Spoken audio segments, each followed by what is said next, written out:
এই মুহূর্তে স্কুল পড়ুয়াদের আন্দোলনের বিষয় হলো পোশাক পরিবর্তন।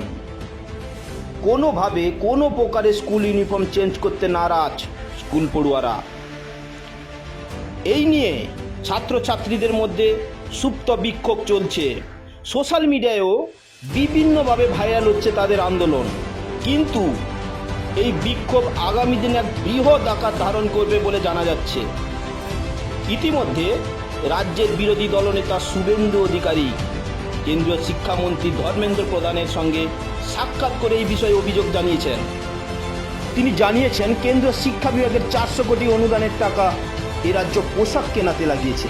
তিনি এও জানান পরের বছর উপভোক্তা পড়ুয়া অভিভাবকদের অ্যাকাউন্টে সরাসরি যেন টাকা দেওয়া হয়। আমরা কাঁথির এক স্কুলের আন্দোলনের চিত্র আপনাদের সামনে তুলে ধরছি।